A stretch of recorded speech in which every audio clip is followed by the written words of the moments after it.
Marcus is such a top human being, and he's brought his own experiences as a kid into this conversation and changed the lives of so many kids, as you say. So he's already been captain of the club at such a young age, and he's proving all the time his human qualities, which is a main attribute for a Man United player, along with his qualities as a player, of course. Yeah, absolutely. In terms of coming back then, Ollie, what a game to kick back off then against Tottenham, and how prepared are you for that match, and how fit are your players as well, including Marcus, of course? Well, it's a great game, a big game against one of the best teams in the league, of course, Champions League finalists less than a year ago. So we know that we're up for a hard game. We've prepared as well as we can. We've trained well. The boys trained well over the lockdown. We've had a couple of in-house 11v11s, and we had one 11v11 against West Brom, which hopefully will stand us in good stead. These are, of course, we're young. They look fit and ready. So we'll see tomorrow night. Ollie, nice to see you. I bet you're really looking forward to this as well. I bet this has been on your diary with a big circle around it. Looking forward to the interview or the game? No, the interview. Clearly seeing all of us and our faces peering at you. So an awful lot's changed over the last 3 months. But I mean, the reality is you've got probably the most popular person in the country in Marcus playing for Manchester United. You can't always say that. And he's just become a role model that has changed people's lives and opinions of footballers. Oh, well, yes. What Marcus has done has been incredible. With his family, with his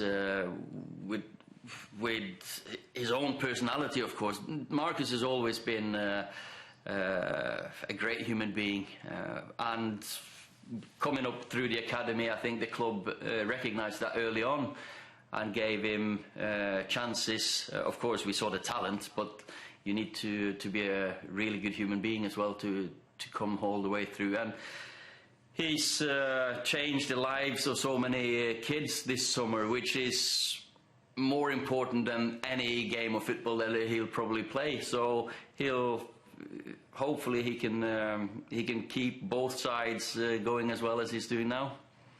We saw players take the knee yesterday in both the games. You talk to players clearly on a daily basis. Do you get a feeling that there's a movement for change, to bring about real change, not just words but actions?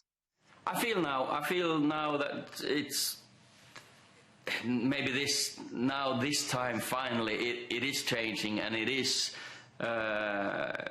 been on the agenda now for many years, of course, and this issue of racism, and we've had a couple of instances in the league, and we've talked about it. Maybe it's then forgotten, but this time it looks and hopefully it will affect more and more people and leaders of countries and decision makers. But I think we all support the actions. Ollie, Hi, good morning. Just going back to Marcus, when you were 22, I think you'd just signed for Molde. Could you quantify what it takes for someone at that young age to put himself out there in the way he has done, when it'd be far easier just to kind of, I don't know, stay out of the limelight completely? Well, me at 22, of course, I wouldn't be in a position to affect people and affect a change like this. I don't think Marcus is thinking about this politically or in any other way than helping people and helping kids.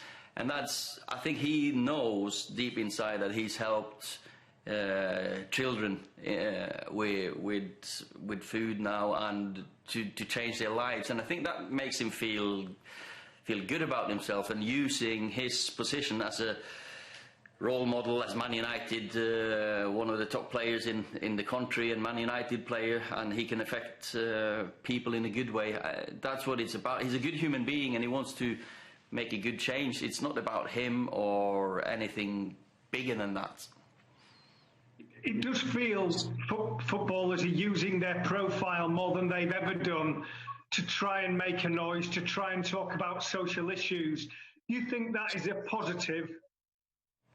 Well, it's up to every individual, of course, and footballers as a how do you say, as a group, they've been criticised a lot, even over this lockdown. But I think also this lockdown period has made a change in people and maybe made people think about the larger issues and giving them a different perspective. And for Marcus, he's always been a good lad, and now the change he's made for kids has been unbelievable. But as footballers, of course, we are easy targets at different times, but we can also affect people in a good way.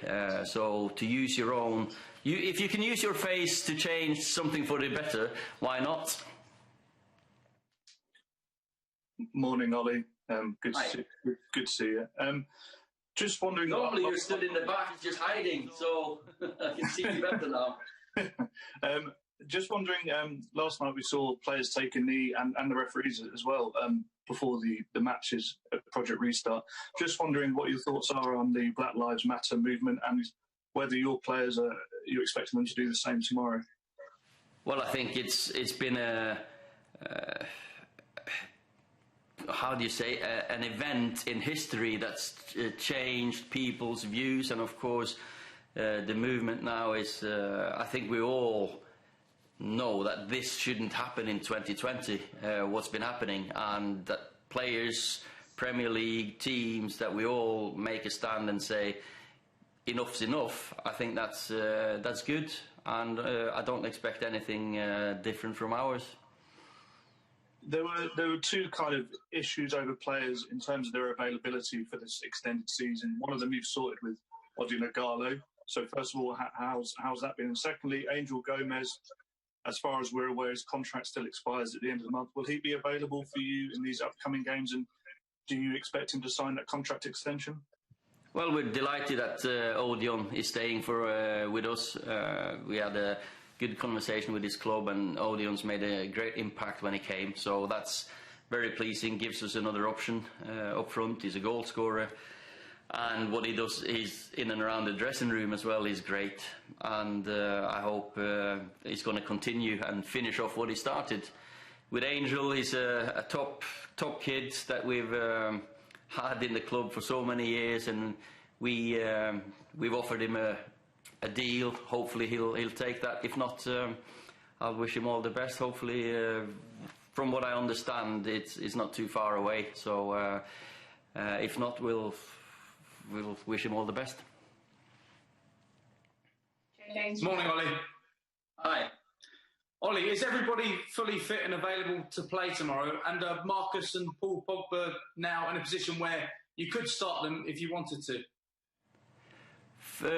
We have two players probably. Yeah, it's Phil Jones and Axel will miss this game and the start, and let's see how bad they are. But apart from that, the rest of the squad is fit, available, and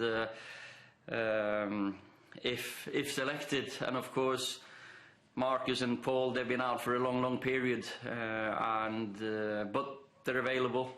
So how long they're gonna play for, let's see.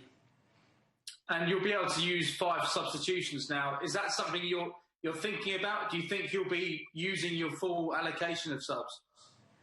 It depends on the games, of course. I think 3 subs. I think that's the right amount for a game and a team. But changing the whole or 5 of them will probably happen because we have to look after the players. They've been out for a long period.